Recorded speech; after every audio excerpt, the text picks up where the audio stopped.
ये coming back to the slogan, Meera Sethi इन्होंने explain किया था इस स्लोगन को मोरू के पॉडकास्ट में। उन्होंने कहा था the slogan is fundamentally saying you don't get to set the terms of my life, my body, my decisions, my agency, you don't get to dictate. अब ये है क्लैरिटी, और according to this same article, ये जो don पे article है जावेद शेख के हवाले से लिखने वाली जो है, उनके मुताबिक this is the perfect explanation of मेरा जिस्म मेरी मर्जी। ओके, अब looking at this slogan and this explanation कि you don't get to set the terms of my life, again what is meant by यानी can't your father tell you anything to do, या उसकी father की कोई dreams नहीं हो सकती आपके हवाले से, घर वालों की कुछ नहीं हो सकती। क्रिटिकली एनालाइज करते हैं।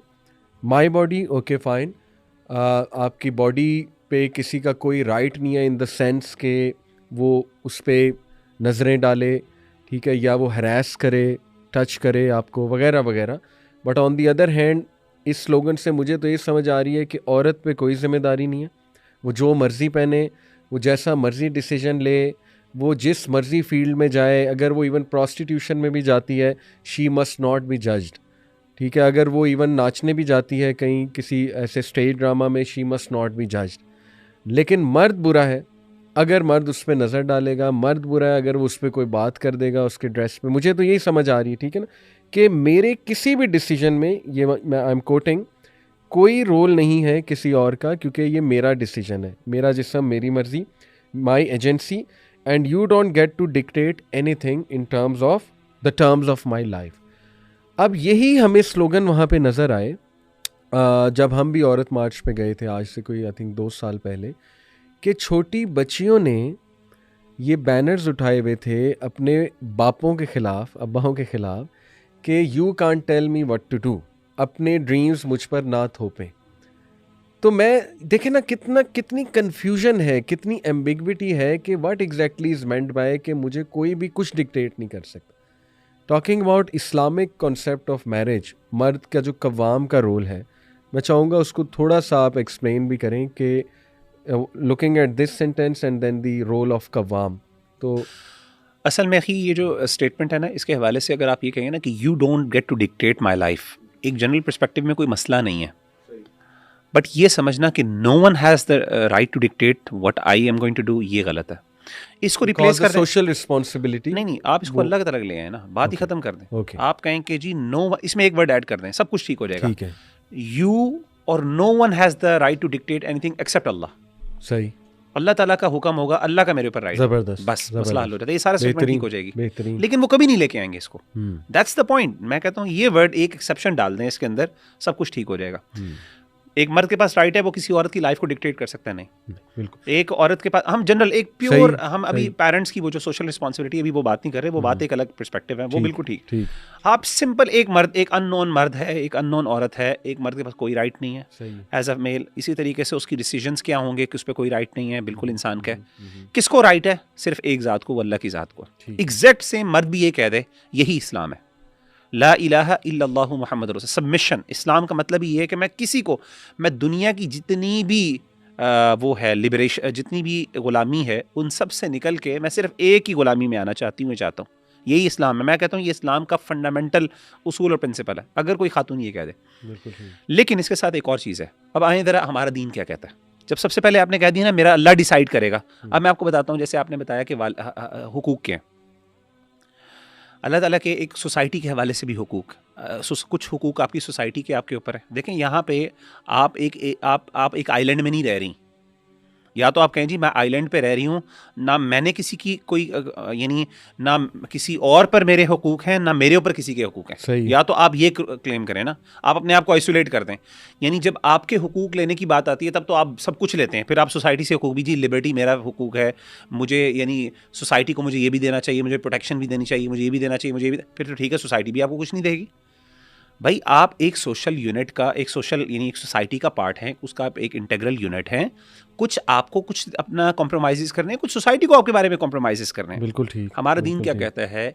शरीयत का जो उर्फ है, ये समझने वाली बात है, शरीयत का उर्फ वो चीज़ जो इस्लाम के किसी प्रिंसिपल के ख़िलाफ़ नहीं है, उस चीज़ के ऊपर एक मर्द भी बाउंड है, एक औरत भी बाउंड है। उर्फ बाकायदा हमारे यहाँ उलमा ने इसको फिक़्ह के अंदर सोर्सेज ऑफ इस्लामिक लॉ के तौर पे कंसिडर किया।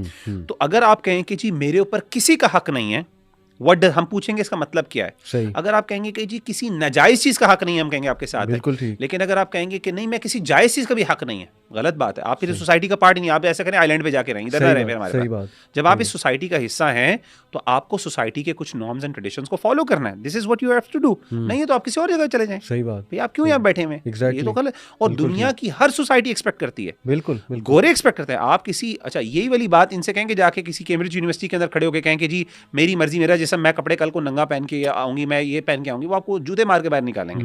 कहेंगे ये आप अपने घर में लेके जाएं। जिनकी फिलॉसफी जिनकी आइडियोलॉजी को आप डिक्टेट या ट्रांसलेट कर रहे हैं यहाँ पे, वो खुद इस चीज को इस तरीके से इंटरप्रेट नहीं करते जिस तरह आप इंटरप्रेट कर रही हैं। अल्लाह माफ करे। बिल्कुल सोशल रिस्पॉन्सिबिलिटी होती है। आपके वालिद ने जिसने आपको पाला है पूरी जिंदगी, शरीयत ने कुछ हुकूक दिए हैं। शरीयत ने वहाँ पे इजाज़त भी दी है कि हाँ कुछ लिबरेशन शरीयत ने आपको दी हैं, लेकिन शरीयत ने वही अल्लाह जिसको आप कह रही हैं कि मैं उसको सबमिशन, आप इसलिए ना करें कि वो मेरे वालिद के, आपके मैं अपने रब के लिए कर रही हूँ। आपके वालिद के कुछ हुकूक है, आपके भाई के कुछ हुकूक हैं, उनके ऊपर भी आपके हुकूक है। ऐसी ये ऐसा नहीं है कि सिर्फ एक तरफा है, ये दोनों तरफा है। तो दो तरफा बात है कि कुछ आपने देना है, कुछ आपने लेना है, और यही सोसाइटी है, यही इसी तरीके से जिंदा रहना। और मसला पता है क्या है, देखें अगर तो ये dictate in that sense word है जो आपने बताया कि हाँ उस सेंस में हम भी मानते हैं कि कोई बंदा किसी को डिक्टेट कुछ नहीं कर सकता है एक्सेप्ट अल्लाह सुब्हानहू व तआला के। लेकिन हर पॉजिटिव बात को डिक्टेशन समझना, ये भी गलत। हर नसीहत को डिक्टेशन समझना। देखें ना मैरिजेस ब्रेक हो रही हैं। एग्जैक्टली। मर्द अपनी वाइफ को कुछ समझाता है तो वो कहती है he is trying to dictate me, ऐसे ही। तो देखें ना आप एक चीज को गलत तरह से इस्तेमाल कर रहे हैं, ऐसे ही, ठीक है, और उसको आप ज्यादती कर रहे हैं। To be honest intellectual dishonesty है, मैं इनकी बात नहीं कर रहा। आई एम जस्ट सेइंग कि ऐसे सेंटेंसेस फिर मिसयूज होते हैं, ऐसे जनरल सेंटेंसेस जिनको एक्सप्लेन नहीं किया जा रहा और जो एक बहुत ही ब्रॉडर मीनिंग जिसका हो सकता है कि no one can dictate me. What is meant by dictate? Some will consider dictate to be के शौहर जो है ना वाइफ को रिक्वेस्ट करे कि तुम जॉब ना करो, ओके लेट्स से तुम फैमिली को ज़्यादा टाइम दो, ठीक है मैं हूँ ना, मैं कर रहा हूँ, इंशाल्लाह अल्लाह ताला बरकत दे। अब इज़ दैट डिक्टेशन? ये देखना पड़ेगा, ठीक है। Will it be considered to be dictating? अच्छा इसको ज़रा ज़्यादा रिलेट कर लें, बॉडी के साथ एसोसिएट कर लें। एक शौहर, एक हस्बैंड है आपका, वो कहता है मुझे बच्चे चाहिए, I want to have babies and kids. सही। आप कहते हैं कि मेरी बॉडी मेरी मर्जी, सही, मैं नहीं रखना चाहती, मेरा फिगर ख़राब हो जाएगा फॉर एग्जांपल। बिल्कुल सही। या इसी तरीके से हम कोई ना और कर सकते हैं, हम ना ये नहीं हम कोई ना IVF वगैरह करवा लेते हैं, सरोगेसी वगैरह करवा लेते हैं, मैं नहीं करना चाहती। वो कहते हैं नहीं मुझे आपसे एक्सपेक्टेशन है, तुम उसकी माँ हो, तुम मेरी बीवी हो, मैं तुमसे एक्सपेक्ट कर रहा हूँ। क्यों उसके पास राइट नहीं है? सही बात। क्या वो आपकी फाइनेंशियल रिस्पॉन्सिबिलिटी नहीं उठाता? बिल्कुल। क्या अल्लाह ने आप उसके घर में नहीं रहती? एग्जैक्टली। भाई क्यों नहीं हक उसे? यही तो मतलब है। डिमांड ठीक है, क्यों नहीं डिमांड गलत? क्यों गलत है उसकी डिमांड? यही तो हम बात कर रहे हैं कि आपको राइट ही नहीं है कि आपने, या तो आप कहें जी मैं अकेली दुनिया में रहती हूँ, शादी ना करें, ठीक है ना, शादी करें, आपको कोई भाई शादी नहीं करेंगे तो आपसे किसी ने आके कोई थर्ड पर्सन नहीं कहेगा। या आपका हस्बैंड आपको कहे या आपका बाप या आपका भाई कि वो क्लियरली आपको एक गलत काम में इन्वॉल्व देख रहा है, और वो आपको रोके, वो आपको कहे ये ना करो, और आप आगे से कहें कि you can't dictate me because मेरा जिस्म मेरी मर्जी, मैं जो डिसीजन मैं ले रही हूँ मुझे पता है मैंने क्यों लिया।